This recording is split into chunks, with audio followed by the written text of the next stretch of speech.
Kavya phone మాట్లాడు అయిపోయిందా? ఏమన్నాడు? చాలా థ్యాంక్స్ బావా, ఇంత రిస్క్ చేసి కార్తీక్ తోటి మాట్లాడించినందుకు. ఓకే కావ్య, కార్తీక్ ఏమంటాడు మరి? ఓకే బావా, నీ మీద నమ్మకంతో చెప్తున్నాను, నువ్వు ఎవరికి చెప్పకు. నేను కార్తీక్ బయటికి వెళ్ళి పెళ్లి చేసుకుందాం అనుకుంటున్నాం. తొందరపడ కావ్య, కొన్ని రోజులు ఆగు. మీ అమ్మను మీ అన్నను ఒప్పేయవచ్చు కదా. లేదు బావా, నేను ఎంత చెప్పినా నా మాట కూడా పట్టించుకోరు వాళ్ళు. ఆఖరికి నన్ను కార్తీక్ విడగొట్టాలని చూస్తారు కానీ కలపాలని చూడరు. నన్నైతే ఇంట్లో కొడుతున్నారు కూడా. ఇన్ని రోజులు ఆగిలి కదా కావ్య, అట్నే ఇంకొన్ని రోజులు ఆగులి. ఈ లోపు కార్తీక్ నైనా జాబ్ చూసుకోమను, వాళ్ళే ఒప్పుకుంటారు. లేదు బావా, వాళ్ళు నీతో మ్యాచ్ క్యాన్సిల్ అయినా చెప్పి బయట సంబంధాలు చూస్తాను. వాళ్ళు ఎక్కడ ఆగుతారు బావా? అవునా కావ్య, ఏం చేసినా కూడా 1-2 సార్లు ఆలోచించేయాలి. ఎంత చేసినా మా వాళ్ళు ఒప్పుకోరు. నేను కార్తీక్ పెళ్లి చేసుకుందాం అనుకుంటున్నావు. నాకైతే నీ సపోర్ట్ కావాలి బావా.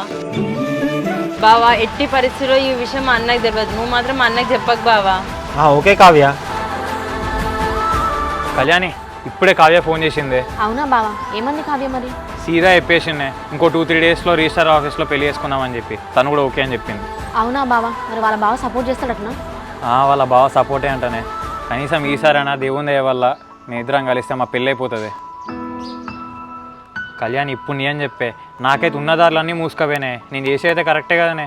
కరెక్టే బావా, నువ్వేం చేస్తావు? ఆయన వాళ్ళ ఇంట్లో ఒప్పించడానికి ట్రై చేసినాం కదా, వాళ్ళే ఒప్పుకోలేదు. ఇక బయటికి వెళ్ళి పెళ్లి చేసుకో, అదే ఆప్షన్ ఇక నీకు. సరేనే, మరి ఇట్లనే ఈ విషయం అన్న వాళ్ళకి చెప్పాలనా మరి? చెప్పు బావా, ఎట్లా ఇంట్లో వాళ్ళు నీకు సపోర్టే కదా, చెప్పకుండా చేయడం ఎందుకు, చెప్పేసాయి. సరేనే, కానీ నువ్వైతే నాకు ఇన్ని రోజులు సపోర్ట్ చేసినావే. మా పెళ్ళైనంత వరకు కూడా ఇట్లనే సపోర్ట్ ఉండాలనేది. అమ్మ, చెల్లును బాగా బయటికి వెళ్ళగానే ఇంకా రాలేదానే? ఇంకా రాలే కొడుక. బాగా నీకు ఫోన్ చేసిండా? బావ నాకేం చెప్పలేదే. అయినా నాకు అర్థం కాక అడుగుతానమ్మా, బావని తెచ్చి చెల్లెలు సడన్ కింద పట్టుకపోయిండే. అదే నాకు అర్థమైతలేదు కొడుక. మరి బావ మనసు మారి చెల్లెనికి ఇట్లా పెళ్లి చేసుకుంటాను అనుకుంటాడా మరి?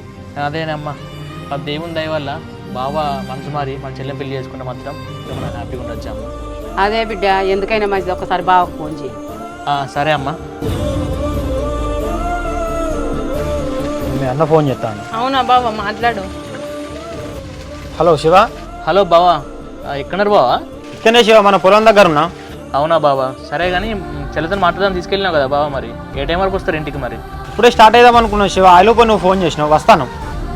తొందర ఏం లేదు బావా, చెల్లెతో మాట్లాడి కొంచెం దాని మనసు మాట్లాడి చూడు బావా. ఓకే శివ, ఇంటికి వస్తాను. ఇంటికి వచ్చినాక మాట్లాడుకున్నాంలే. సరే బావా. మీ అన్న ఇంటికి వచ్చిందట, ఇంటి దగ్గర రమ్మంటాను, వెళ్ళండి. సరే బావా, మనం మాట్లాడుకున్న విషయాలు మా అన్నతో ఏం చెప్పకు. సరే.